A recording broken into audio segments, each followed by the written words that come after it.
The Leafs have had an interesting offseason. I'm sure an interesting season to come. He's already chuckling. Kyle Dubas is the GM of the Toronto Maple Leafs. Kyle, it's great to see you. Thank you. Last time we spoke was over the phone. It's always great to have you in studio. I had 5 weeks off during the summer. It was amazing. What'd you do over the summer? Well, we had a busy start to the offseason with the team, and then I'm from the Soo, and so my wife and our son and our family went up to the Soo in July, and then we were able to get away at the end of August to Hawaii. It's always something we've wanted to do as a family, so it's been good. And the team, I mean, aside from one outstanding item, which I'm sure we'll talk about, the team is essentially ready to roll, and we've had some staff changes, but that was all taken care of. So we feel good about where we're at. Has this been the busiest off-season for you in the pro level, maybe even at the OHL level, as we're talking about the Soo? It's so weird. So this off-season, last year, taking the job, and then it was May mid-May, and so I didn't really have, the season had ended a few weeks prior, 3 weeks prior, and I never, going through it the first time, you watch Lou and Dave known us before, and you think you've got it all under control, but you never really know until you go through it for the first time. And I didn't really feel last year with all the changes that we had with staffing and scouting and our player personnel department, some new players coming in, and then the Nylander contract thing kind of looming, that we were really 100% set. You thought you were ready, but until they let the horses out of the gate, you didn't know whether it was going to run smoothly. And this year is a totally different feeling. It feels like we've got all of our systems, and our coaching staff is now set. There's some changes that Mike's going to have to work with his new assistant coaches and Paul McFarland and Dave Haxtell. But it feels like everything else is just much more settled, and really from the middle of July on, it's felt like we could get up and running the next day. We'll get to the issue that you knew we were going to address at some point in a second. One last thing about your offseason, because there was a moment there in August where we hadn't talked to you in a while, and I said to Tim, I'm like, I'm sure Kyle is just swamped. Kyle, like, he's really busy right now. And then my timeline was filled with pictures with you with wrestlers. And it wouldn't stop. Like, literally, when SummerSlam and the NXT show on Saturday night rolled through. Yeah. So walk us. So this was, I believe, that is the Nature Boy. Is it not, Kyle? That's the Nature Boy. Yeah, Ric Flair. Nice man. Unbelievable. He walks over, and you never know what you're going to get. He's not 20 years ago Ric Flair, and there have been a lot of health issues and so on and so forth, but he walked around and came to that area, and he was just like, he was right in character, and he knew our players, like knew Austin Matthews. That's Austin Matthews is my favorite player, and he's right in. He knows our team. Austin Matthews is Austin his favorite Matthews. player? That's what he said. Woo! It was great, and he knew he'd lost to Boston. Knew the series and knows hockey. I knew he was a big football fan. Yeah. And I had no idea about the hockey stuff. So it was great, and obviously a bucket list item for me. No doubt. Oh yeah, the Nature Boy. Yeah. And it's so funny because we see him. I've seen him pop up on timelines all over the place with a different jersey on. I'm like, he has no idea. Right. But you're telling me the guy actually had his homework done, and unless they primed him right before he walked in there, just say Austin Matthews, Toronto Maple Leafs, they played Boston, whatever. I don't know how it all works, but it was pretty cool, and it was an awesome opportunity to have. So I know we're going back a few weeks, forgive me, but we have wrestling heads who watch us a lot. Yeah. You preferred the Saturday NXT show or the Sunday night SummerSlam show? I thought that I actually thought that the Sunday show was really good as well. It was a lot better than I thought it was going to be, just that they had a lot to jam into it, 4 hours. The Saturday night NXT show was unbelievable. Yeah. Like, just I think there's something to be said. Those people are all trying to find their way and prove their way in that business, and it was unbelievable. Like, just from top to bottom, there was no real lull in the whole thing, and the crowd at that one is a little bit more hardcore in terms of their passion for the actual wrestling. Some ECW chants ring up out of nowhere. All throughout. So it was great, and we're fortunate with the role here to be able to have pretty great access to that stuff. No doubt. So, as I always knew coming into today's show, we'll go from Ric Flair to Mitch Marner. Yep. Where are you with Mitch Marner, and are you tired of that question? No, I'm not. I don't think you can be tired of it. Mitch is a great person off the ice. There's a huge amount in the community here, and he's a great player on the ice. So that means it's important to the fan base and it's important to the media. It's certainly important to us. So until we have a solution to it, and it ends happily ever after, then people are always going to ask about it, and I think everyone's well within their rights to ask about it as much as they want. Are you closer now than you were at the start of the summer? I think you hope you are. You've had enough conversations, and I think you know where everybody stands. I don't want to speak for them or for their side, but we've worked at it. We've had lots of talks with them. I'm hopeful that you're closer, even by virtue of knowing they know exactly where we're at, and we know where they stand and everything. And you hope in the next week here, week and a half, it finds its way to its conclusion. Are you 100% confident he will be in the opening night lineup?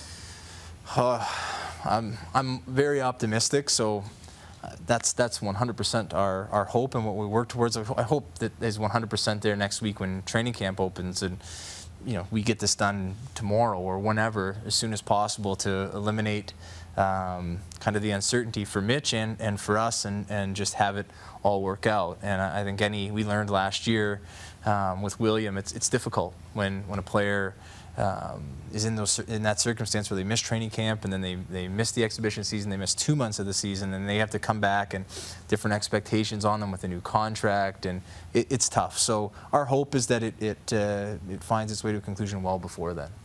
I have a young boy playing minor atom hockey, Yeah. so I'm in their arenas a lot, and I think hockey fans are confused right now because Sure. it's not just your situation. Yeah. There's a situation in Calgary. There's situations in Winnipeg. Right.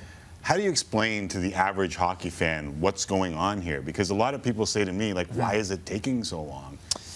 It's a long list. I mean, it's interesting, and there's really been no movement for over 2 months now on anybody. And Right. you hear the theory, well, as soon as one domino topples, and the rest will. But that was said before Aho and Myers signed. So, well, once one domino topples, the rest will fall, and then 2 fell, and it's been nothing since. So I don't know how to explain it, and I don't know how to tell people the best way for them to feel about it, other than I think these are all players that the teams know how important they are. They know how valuable they are. Everyone knows how good they are, the fans, the teams alike.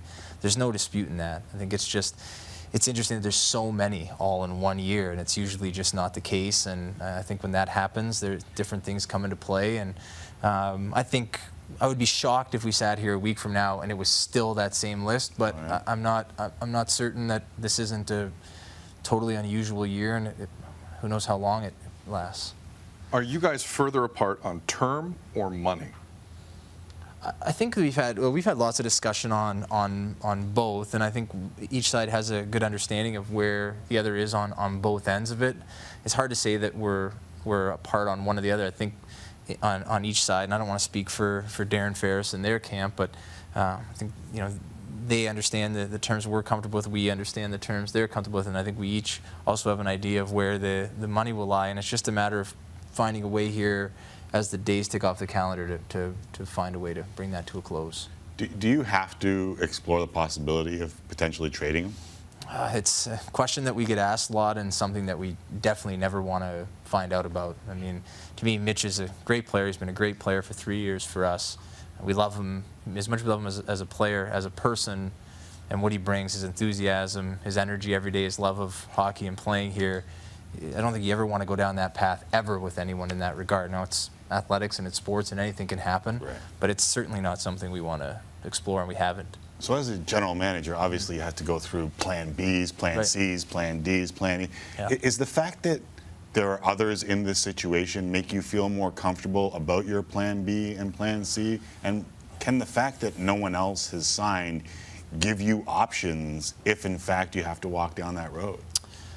I think what it does is when you look at it, you don't necessarily, like last year with William, and it's a totally different situation. Like we've had discussions with Darren going back to the combine last year at the draft, right before last year's draft, like 2018. And with William, in William's case, it was a few months, and there wasn't really anybody else in that situation when William was going through it. So we would look at it, and I would look at it, and been very open in discussing the maybe where do we go wrong, or what could I have done differently. And I think a lot of the blame there, should go to me and for that situation. And that's trying to learn from that and move on.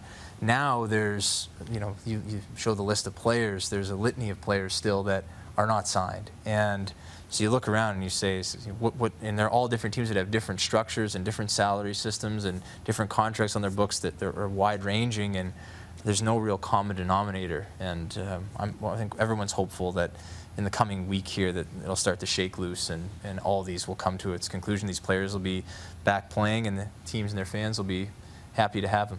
Right. Have GMs called about Mitch? I think the GMs call about like every player on our team. But all we're the talking time. about Mitch. Has called about. I don't think he's mistaken on that. No, yeah. I think you're right. Yeah. I mean, listen. I think they call and say like, "What's going on? Like, would you ever consider like moving him?" And we don't know where it's at, or they always preface it with it's not a real serious trade call. It's just more of a feeler.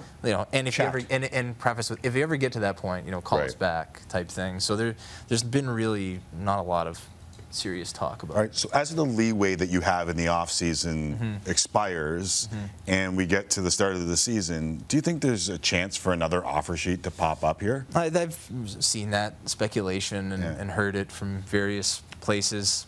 I don't know. I think the previous offer sheet that happened was an in-season one. I believe I might have missed one going back from Aho to Ryan O'Reilly, but I think that one was in season.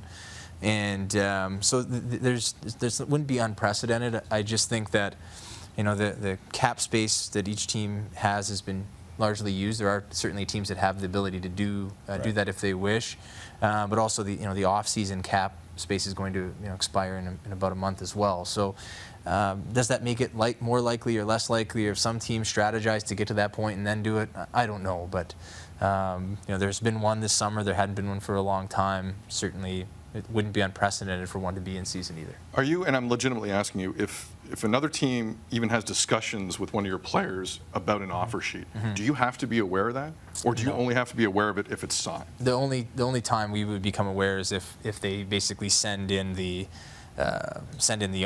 offer sheet paperwork to us. Right. Yeah. Right. Can I ask one last one on Marner? Yeah. Are you worried, or do you believe that he could play for Zurich? I mean, once a player, it goes back into like the different provisions within the CBA of once a player plays in Europe, it's clearing waivers coming back once they played professionally over there. So I don't know. To me, I don't worry about that. If that's an avenue that they want to go down and explore for practicing or playing, then it doesn't affect our stance on the situation, and I don't think we're going to be moved by the Zurich Lions, frankly. No offense to the Zurich Lions, but yeah. I want to talk about your window. Sure. Because we've talked a lot about the one of number 16. But let's look at your situation here. You have one defenseman signed after this season. You have a pretty good goalie who's up in a couple of years. Yeah. You have a young center who just signed to a 5-year contract. Sure. And people are debating how big the window actually is.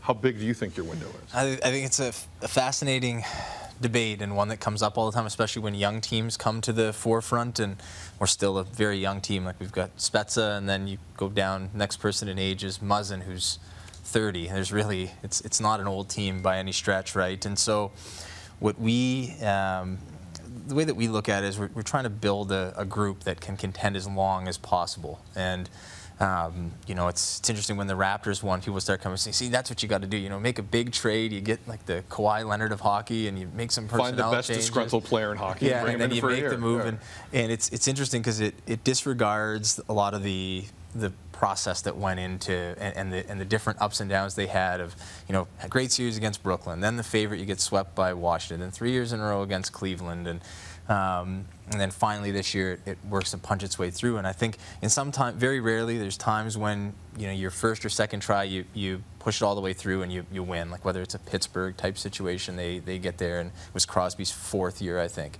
and then it's 7 years before you get back, right? And it's I think with them a lot of the same stuff could have been said about the window and so on and so forth. And the way that we look at it is we're trying to build a team that has as long as window as possible, and then as our current core players start to age out way in the distance, that we're continuing to develop and evolve guys behind them that can carry it on. So we've never had any discussion internally about how long our window is or anything like that. I know it's I know you can always look at, say, the contract of key guys, whether it's John or Austin, or look at the contracts of Morgan and Fred, and when they're up, and Mitch in time, and say, okay, that's when they've got to kind of win it. But we see with Washington and St. Louis and even Pittsburgh coming back again and winning twice in a row, it's so hard to predict. And I think our key is to try to just give our team and our fan base and everybody that supports us as many chances as possible to contend, and hopefully once, hopefully more, punch it through. Last one from me. You gonna have a captain this year? We'll see. It's Pardon the pun. I thought a lot. I think a lot about it. That was good. Sorry. That was good. Sorry. I thought we'd go over better in the room. I guess it did. So we, you know, I think it's no disrespect to the other teams in the league, but I think that and they all have great fan bases, and they operate differently. I think here, what I saw when Dion was the captain was the expectations in terms of their public handling of issues every day, and their ability to remain calm and stoic as the water gets a little rough, and be able to be the calming presence is such a vital thing when we do have a captain in time. And last year was a little bit more aggressive in saying, you know, I don't know if we need to have one. We've got a great group. We're going to let them see how they evolve throughout the year. Let some of the guys that are incoming, like John, who'd been a captain before, get comfortable and see where we're at. And so you go through a year with them, and I start to see in my position what it's really going to entail to be the captain of this team and how a person's going to handle it. And we're fortunate that we do have a number of guys that I think can fill that role now or in time, and it's just trying to sort through and make sure that we do the right thing, because when it does happen, it's something that I've been asked about a lot, and everyone with our team has been asked about a lot, so it carries a lot of importance to everybody within the city and the region. So when we do make that step in time, we want to make sure that we've got it. We want to make sure that we've got it right, and I'm a lot more closer to saying yes now than a year ago on that front. So not something, because I can understand if you want to kick that can down the road a bit. It's a young team. You've got a young team. I get it. But you're saying you would like one at some point. Yeah, at some point. And before, I was a little bit more saying, well, I don't know if it's as important anymore, and I don't know that it carries the same weight. But going through the year and the different things that would come up, I certainly started to change my mind a little bit on that, for sure. Okay. Kyle, the door is always open. Yes. Thank you, guys. Appreciate your candor, because the person in your seat previously would not have had this conversation with us about 16. I guarantee you. No disrespect to anyone, but your candor has been really great, and we appreciate it. Thanks for coming by. Okay, guys. Thank you. Thank you, guys. to see you. Thank you. Kyle For sure. Dubas, For sure. GM of the Toronto Maple Leafs.